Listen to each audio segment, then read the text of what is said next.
اعوذ باللہ من الشیطان الرجیم بسم اللہ الرحمن الرحیم رب اشرح لی صدری ویسر لی امری واحلل عقدۃ من لسانی یفقہوا قولی۔ ہم دیکھیں گے استقامت والے۔ زندگی میں جب انسان نیکی کے راستے پر چلتے ہیں عموماً زیادہ عرصہ چل نہیں پاتے۔ نیک صالح ارادے کچھ دیر بعد ہی دم توڑنے لگتے ہیں۔ ایسا کیوں ہوتا ہے؟ یہ ہم سب جانتے ہیں اور اللہ رب العزت نے اس کے بارے میں ہمیں اطلاع بھی دی اپنی پاک کتاب میں۔ جہاں آدم علیہ السلام کا تذکرہ کیا وہاں ہمیں یہ بات بھی بتائی اور ہم نے اس میں ارادے کی پختگی نہ پائی۔ سورۃ طٰہٰ آیا 115۔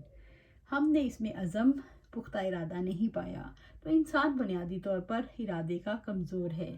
ارادے باندھتا ہے اور پھر کامیاب نہیں ہو پاتا۔ انسانی تاریخ میں سب سے بڑی کامیابی انبیاء نے حاصل کی۔ کامیاب ہستیوں کے بہت بڑی خصوصیت استقامت ہے، یعنی جس کام کا انہوں نے ارادہ کیا مستقل مزاجی کے ساتھ اس کو انجام دیتے رہے، کوشش کرتے رہے۔ جس کام کا آغاز کیا پوری حیات میں اسی کو جاری رکھا۔ آپ سے پوچھنا چاہتی ہوں، کیا آپ کی زندگی میں یہ مسئلہ موجود ہے کہ ارادے باندھتا ہوں، باندھ کر پھر توڑ دیتا ہوں؟ ایسا ہوتا ہے؟ اچھا، یہ سلسلہ کب تک جاری رہتا ہے؟ یعنی آپ کتنا عرصہ تقریباً کسی ارادے کے مطابق کام کرتے رہتے ہیں؟ یعنی اپنے بارے میں انسان کو خود اندازہ ہوتا ہے۔ کوئی کسی کام کو 2 دفعہ 4 دفعہ کر لیتا ہے، کوئی کسی کام کو 100 دفعہ کر لیتا ہے، چانس پھر بھی موجود ہے۔ کوئی کسی کام کو 1000 بار کر لیتا ہے، چانس پھر بھی موجود ہے پھسل جانے کا۔ تو آپ کی زندگی میں جب آپ نیک کاموں کا ارادہ کرتے ہیں تو کتنی بار کر سکتے ہیں سہولت، آسانی اور دل کی خوشی سے؟ اور کتنے کام ایسے ہوتے ہیں جس کو بوجھ سمجھ کر کرتے ہیں؟ کندھے بوجھ سے شل ہو جاتے ہیں تو انسان کے لیے آگے چلنا ممکن نہیں۔ انسان زیادہ دیر تک بوجھ اٹھائے پھر نہیں سکتا۔ مجھے اپنے بارے میں بتائیں کہ آپ کی کیا کیفیت ہوتی ہے، تو اس میں میرے لیے اس بات کو واضح کرنے میں آسانی ہو جائے گی۔ ایک طالبہ اگر اسٹرانگ موٹیویشن ہو تو کام کر لیتے ہیں، ورنہ چھوٹ جاتا ہے۔ اساتذہ، آپ کہتے ہیں مضبوط محرک اسٹرانگ موٹیویشن ہو تو زیادہ عرصے تک وہ چلتی ہے، لیکن وہ بیرونی ایکسٹرنل ہے۔ بیرونی محرک جب نہیں ہوگا، اندر وہ چیز ہے نہیں، پھر آگے چلنا ممکن نہیں رہتا۔ اس کا مطلب یہ ہے بیرونی عوامل سے تحریک پکڑتے ہیں، ایکسٹرنل موٹیویشن۔ اندرونی عوامل، انٹرنلی یہ کام سے نہیں ہوتا۔ اندرونی انٹرنلی موٹیویشن ضروری ہے، اسی سے کام ہوگا۔ ایک مسئلہ تو پتہ چل گیا، اور کسی کے ذہن میں کوئی اور بات ہے؟ دوسری طالبہ، جب ایک کام کرنا ہو تو وہ کرتے رہتے ہیں، جب کوئی اور ساتھ کرنا ہو تو پہلا چھوٹ جاتا ہے۔ اچھا، یہ ایک مسئلہ بھی ہے۔ ایک کام کر رہے ہیں، دوسرا کام آ گیا تو پہلے والا چھوڑ دیا، کیونکہ نہ پہلے والے کے اندر ایکسٹرنل موٹیویشن تھی نہ دوسرے والے کے بارے میں۔ جس کا دباؤ زیادہ ہو تو وہ کام کر لیا، ٹھیک ہے۔ یعنی ایک صورتحال پتہ چلی کہ بہت سارے کام ہوں پھر کوئی بھی نہیں ہوتا، اور اگر ایک پر فوکس کر لیں تو وہ ہو جاتا ہے، کافی عرصے تک ہو جاتا ہے، پھر آہستہ آہستہ مدھم پڑ جاتا ہے۔ ایک اور طالبہ، جب قرآن پڑھتے ہیں تو ارادہ مضبوط رہتا ہے، ورنہ کمزور پڑ جاتا ہے۔ یعنی آپ کی موٹیویشن تحریک قرآن ہے۔ اگر تھوڑا وقفہ آتا ہے تو اس وجہ سے پرابلم پیدا ہو جاتا ہے، ٹھیک ہے۔ ایک اور طالبہ، جب تک یہ واضح ہوتا ہے کہ کوئی کام کیوں کرنا ہے تو کر لیتی ہوں، لیکن جب اہم نہیں لگتا تو نہیں ہو پاتا۔ اچھا، آپ کے ذہن میں کس کام کی اہمیت واضح ہے؟ آپ کرتے رہتے ہیں، پھر ایک دم دل میں آتا ہے کہ اس کی کوئی اہمیت نہیں، یعنی اتنی زیادہ ضرورت نہیں، جس کی وجہ سے پھر کام میں کمی آ جاتی ہے۔ مجھے تو آج بہت دلچسپ باتیں پتہ چل رہی ہیں، یعنی آپ اپنا تجزیہ انالیسس کرنے کے قابل ہو گئے، ماشاءاللہ، الحمدللہ۔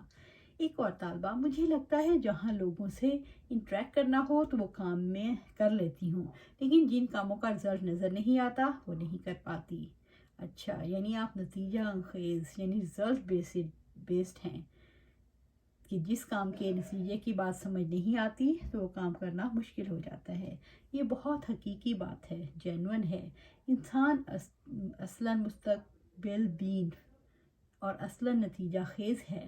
جس کا اسے نفع ہو اس پر مطمئن ہوتا ہے، کیونکہ بہرحال انسان مفاد پرست ہے۔ جس کا کوئی مفاد نظر نہیں آتا وہ کام نہیں ہوتا۔ اور اللہ پاک نے جو تحریک، جو موٹیویشن دی ہے اپنی کتاب میں، اور جس طرح ہمیں سمجھایا ہے، اس سے پتہ چلتا ہے ہمیں مثبت طور پر بھی موٹیویٹ کیا ہے، اور ہمیں تنبیہات بھی کی ہیں۔ ہم یا تو اجر کی نیت سے یا پھر خوف کی وجہ سے کام کرتے ہیں یا رکتے ہیں، اور جس کے لیے ہمارے دل کے اندر اجر کی امید بیٹھ جاتی ہے پھر ہم وہ کام جاری رکھتے ہیں۔ ایک اور طالبہ، جب قرآن پڑھتے ہیں اور اللہ تعالیٰ کا کوئی حکم آتا ہے تو دل چاہتا ہے اس کو ضرور کرنا ہے، پھر جب کوئی اور حکم آتا ہے تو اس کو بھی کرنے کو دل چاہتا ہے، لیکن سارے کام ہو نہیں پاتے۔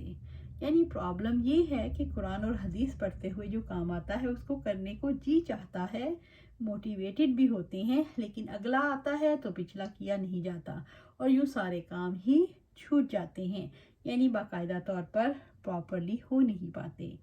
طالبہ، جب اذکار کی پابندی کرتے ہیں، خاص طور پر صبح شام کی، تو ارادے مضبوط رہتے ہیں، ورنہ کمزور پڑ جاتے ہیں۔ اچھا، اذکار کے چھوڑنے کی وجہ سے پھر کام نہیں ہو پاتے۔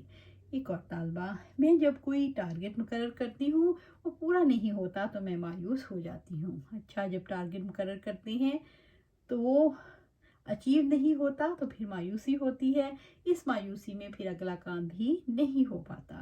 ہر جگہ دیکھیے وہی مسئلہ ہے جو آدم علیہ السلام کا تھا، آدم علیہ السلام کے بچوں کے اندر بھی وہی بات ہے، اور ہم نے اس میں ارادے کی پختگی نہیں پائی، اور عزم ہی اس کا اصل معاملہ ہے۔ ایک کام کے ارادے میں ہی کمی آتی ہے جس کی وجہ سے پورا کام نہیں ہوتا۔ ایک اور طالبہ، میں نوافل پڑھنے کا ارادہ کرتی ہوں، کچھ دن تو پڑھتی ہوں لیکن پھر آہستہ آہستہ چھوٹ جاتی ہیں، یہاں تک کہ سنتوں کی بھی اہمیت کم لگنے لگتی ہے۔ اچھا، نوافل کی بہت زیادہ دل کے اندر رغبت پیدا ہوتی ہے، کچھ دنوں کے بعد پھر آہستہ آہستہ ختم ہو جاتی ہے۔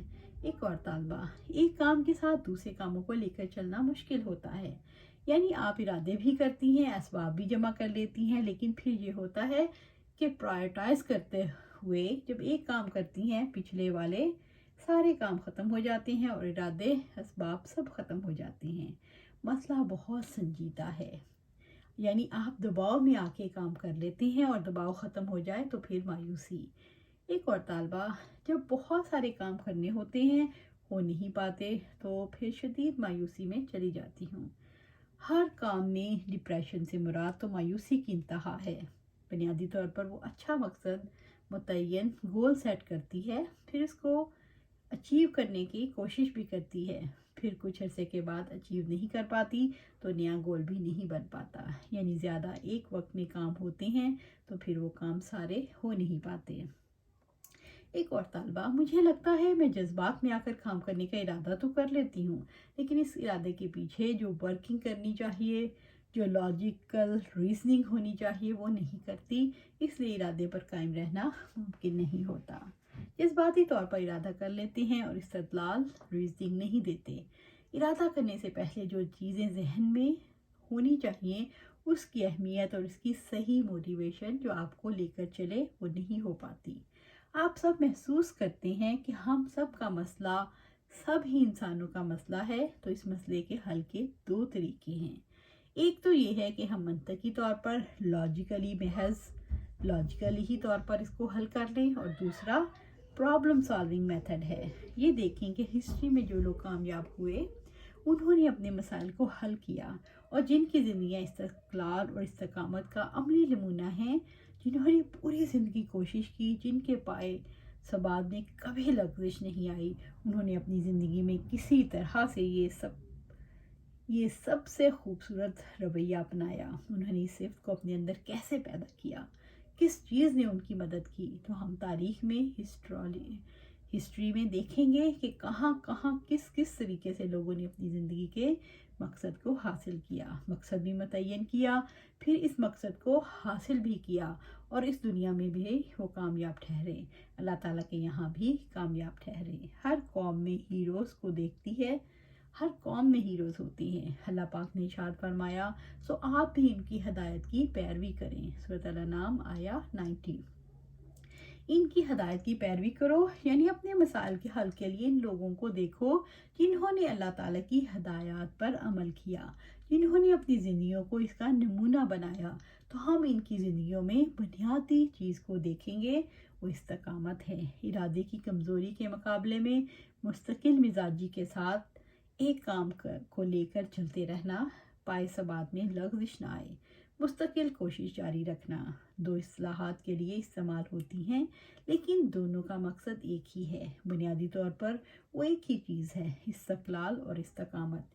قرآن حکیم میں رب العزت نے فرمایا، سورۃ حامیم سجدہ، یقیناً جن لوگوں نے کہا کہ اللہ تعالیٰ ہمارا رب ہے، پھر وہ ثابت قدم رہے، ان پر فرشتے اترتے ہیں، نہ ڈرو اور نہ غم کرو، اس جنت کی بشارت سے خوش ہو جاؤ جس کا تم سے وعدہ کیا جاتا ہے۔ انشاءاللہ یہیں پر آج بات کو ختم کرتے ہیں، اور ہم نے اللہ کی بشارتوں کو دیکھنا ہے، جنت کے لیے کام کرنا ہے اور اس پر ڈٹ جانا ہے، تاکہ ہم پر بھی فرشتے اتریں اور ہمیں کہیں ڈرو نہیں اور غم نہ کرو۔ انشاءاللہ اللہ سبحانہ تعالیٰ ہمیں اس قابل بنائے، اور یہ کب ہوگا؟ جب ہم اپنی زندگیاں قرآن و سنت کے مطابق گزاریں گے۔ اللہ سبحانہ تعالیٰ ہمیں قرآن و سنت کے مطابق زندگی گزارنے کی توفیق دے اور اس پر استقامت دے، آمین یا رب العالمین۔